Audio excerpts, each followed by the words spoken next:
बोला आपका परिणाम चाहे कैसा भी हो, लेकिन आपका प्रयास लाजवाब होना चाहिए। और यदि जीवन में सफलता प्राप्त करना चाहते हो तो 5 चीजें ध्यान रखनी है।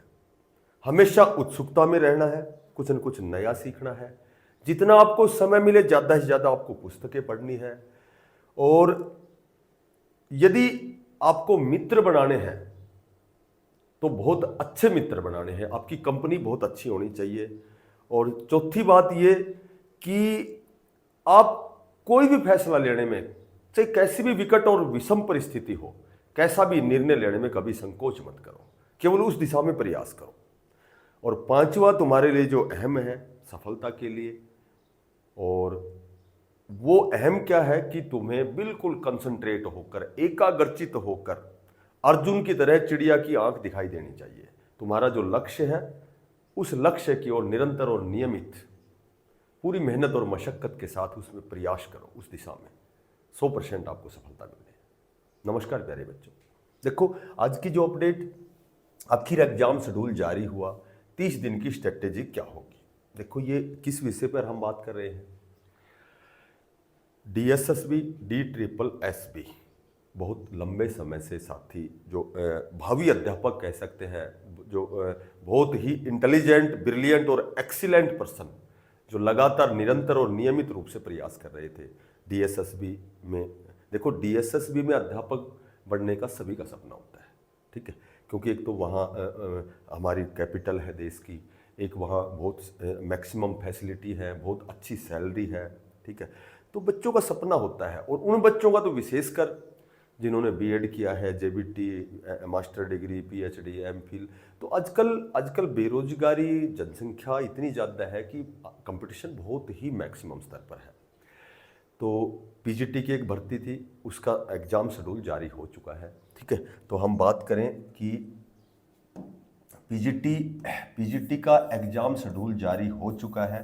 और ये शेड्यूल आपका, मैंने पहले भी बताया था कि ये जो शेड्यूल होता है, ये शेड्यूल मैक्सिमम 1 महीने का समय मिलता है।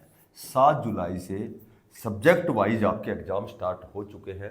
7 जुलाई का आपका इंग्लिश का एग्ज़ाम है। यदि मैं डिटेल में बताऊं किस तारीख का किसका एग्ज़ाम है, तो लगभग जो बच्चे लगातार तैयारी कर रहे हैं, लगातार वो एग्ज़ाम दे रहे हैं, बहुत से एग्ज़ाम भी क्रैक करते हैं, पास करते हैं, लेकिन कहीं न कहीं अपरिहार्य कारणों से उनका सिलेक्शन नहीं होता है। कहीं 1 नंबर कम रह गया, कहीं KVS में 2 नंबर कम रह गए, तो इस तरह की चीज़ें ये आम है, ठीक है।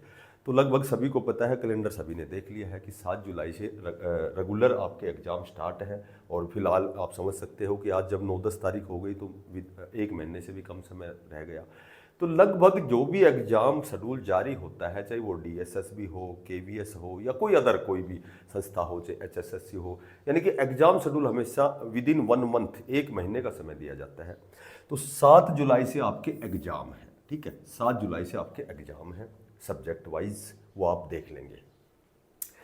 अब बात करें आगे, एक और TGT की भर्ती है जनवरी 2024 की, जो लगभग 5118 पद पर है, वो भी सब्जेक्ट वाइज आपके, इसके तुरंत बाद वो एग्ज़ाम आपके स्टार्ट हो जाएंगे। और इसी दरमियान, इसी दौरान आपके जो JBT का नोटिफिकेशन है, बहुत सालों से वहाँ JBT की भर्ती नहीं आई है, जो MCD के तहत आती है, DOE के तहत आती है, NDMC के तहत आती है, 3 प्रकार की संस्थाओं से वो JBT की भर्ती करवाई जाती है। DSS भी कंडक्ट करवाती है एग्ज़ाम, ठीक है।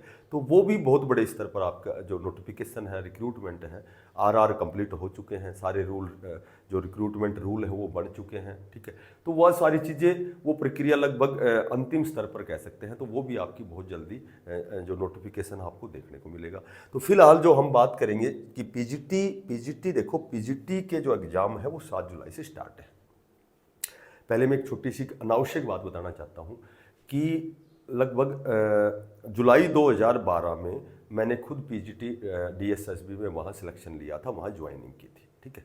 तो PGT की हो, TGT की हो, PRT की हो, तो वहाँ हमेशा 2 एग्ज़ाम होते हैं। देखो आपकी स्ट्रेटजी क्या होनी चाहिए कि वहाँ 2 एग्ज़ाम होते हैं। तो पहला जो एग्ज़ाम होता है वो हमेशा कॉमन होता है, और कॉमन एग्ज़ाम में वही 5 सब्जेक्ट 20-20 नंबर के 100 क्वेश्चन होते हैं, ठीक है, वो 100 क्वेश्चन होते हैं। उसके बाद जो सेकंड एग्जाम मेन एग्जाम होता है वो पार्टिकुलर सब्जेक्ट होता है, चाहे वो टीजीटी हो चाहे पीजीटी हो, तो वो पार्टिकुलर सब्जेक्ट होता है। इसमें आपको जो 3 बातें मैं आपको बताता हूं, जिस भी साथी ने, जिस भावी अध्यापक ने 3 बातें मेरी बात मानी, तो मैं कह सकता हूं कि उसकी पॉसिबिलिटी सिलेक्शन की मैक्सिमम बढ़ जाएगी। ठीक है, तो 3 बातें क्या है। एक तो वहां नेगेटिव मार्किंग है 1/4, यानी 0.25 नेगेटिव मार्किंग है।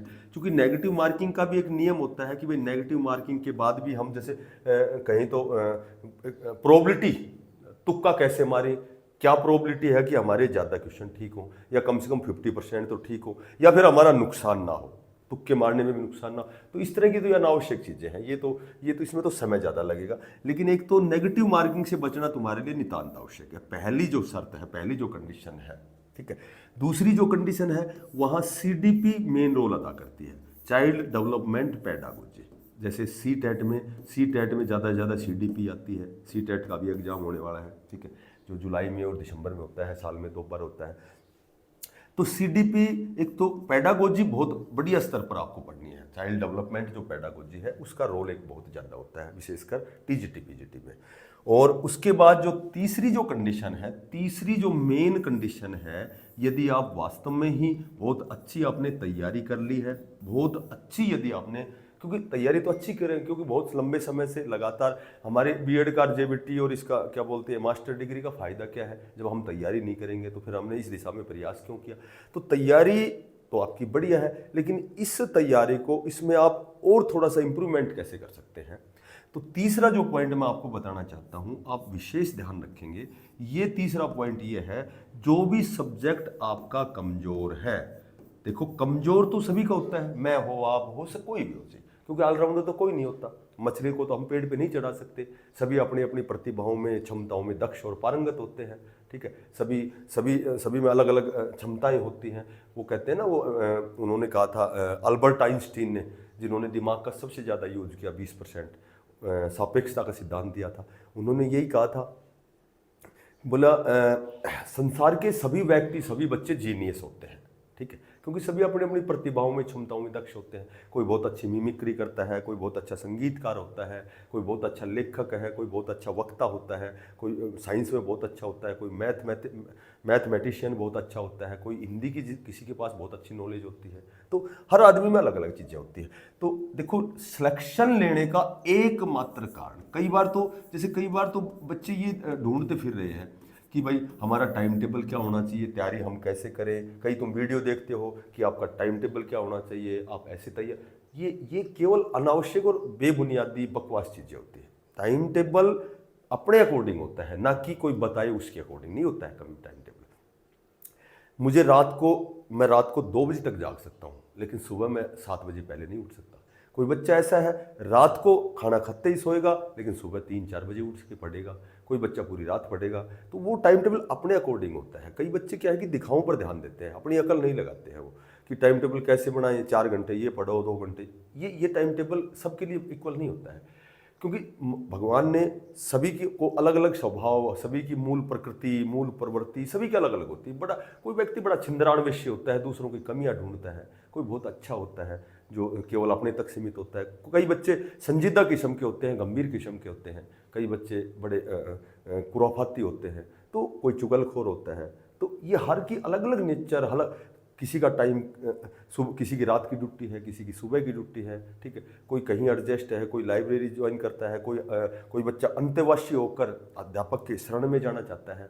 वो सोचता है कि अध्यापक से केवल ज्ञान तो गुरु से ही मिलेगा। तो वो अलग अलग नेचर के, सभी अलग अलग प्रवृत्ति, मानव स्वभाव, ये सब कुछ अलग अलग होता है। ठीक है, तो कहने का मेरा मतलब ये है कि सब्जेक्ट जो है, जो भी आपके पास कम है, टाइम टेबल पे ध्यान मत दो, तुम्हारा अपने अकॉर्डिंग टाइम टेबल बनाओ।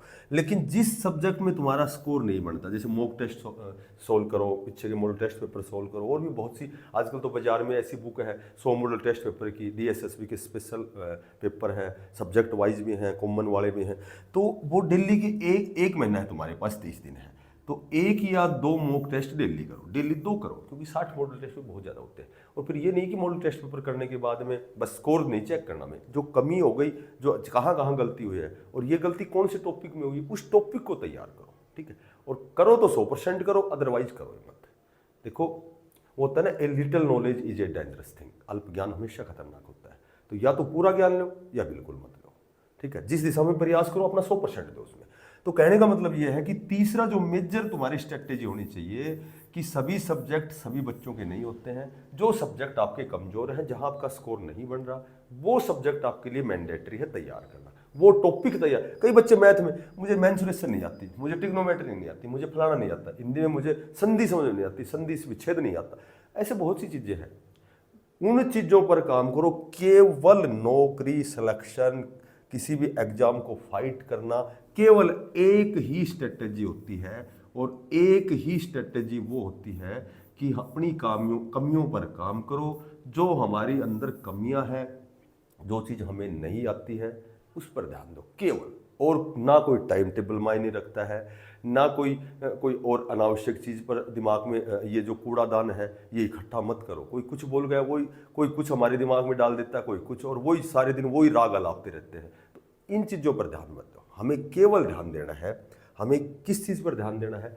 देखो महात्मा महान कौन हुए हैं? महान वो हुए हैं जिन्होंने कमियों पर काम किया है। और जो कमियों पर काम करेगा, एकमात्र विकल्प सिलेक्शन का, सफलता का एकमात्र विकल्प, अपनी कमियों पर काम करो, 100% सफलता निश्चित है। बस, और बाकी सारी चीज़ें सेकेंडरी हैं। प्राइमरी की बात करें तो अपनी कमियों पर काम करो, ओनली एंड ओनली, ठीक है। तो आपके एग्जाम है वो स्टार्ट होने वाले हैं, और वो जो एग्जाम है आपके, उसके लिए आपको उन चीज़ों पर काम करना है। एक महीने में 2 ही बातें ध्यान रखनी है, 2 मॉक टेस्ट, सुबह और एक शाम। और वो जो जहां आपका जिस सब्जेक्ट में, जिस टॉपिक में आपका स्कोर नहीं बनता, उस टॉपिक को तैयार करना। ऐसा कौन सा सब्जेक्ट है जो शुरू से ही बचते आ रहे हो? कई बच्चे, मेरी इंग्लिश बिल्कुल कमज़ोर है, क्योंकि ग्रामीण क्षेत्र में इंग्लिश कमज़ोर होती है, तो उसी इंग्लिश पे ध्यान दो। कोई चीज़ जब बार बार कोई चीज़ हम करेंगे, जो बार बार करेंगे, तो वो चीज़ कमज़ोर तो रहने का मतलब ही नहीं बनता है। बशर्ते कि हम सही दिशा में प्रयास करें और एक अच्छे अध्यापक की शरण में जाएं, ठीक है। तो एक अपनी कमियों को सुधारें सिर्फ, ओनली। और दूसरा है मॉक टेस्ट, और एक है कमियों को सुधारना। श्योर एंड सर्टेन बाकी तैयारी तुम्हारी है, क्योंकि बहुत लंबे समय से इंतजार किया है, तुमने बहुत अच्छी तैयारी की है, तो तैयारी तो ऑलरेडी है।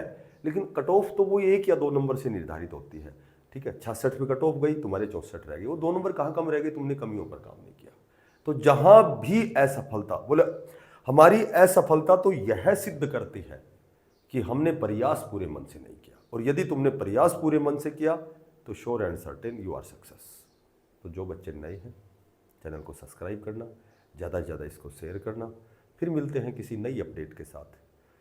देखो एक और जानकारी छोटी सी, हमारी नियमित क्लासेस चल रही है, अभी 20 दिन की छुट्टियां और बची हुई हैं, ठीक है। तो लगभग आधे से अधिक हमारा सिलेबस हो चुका है।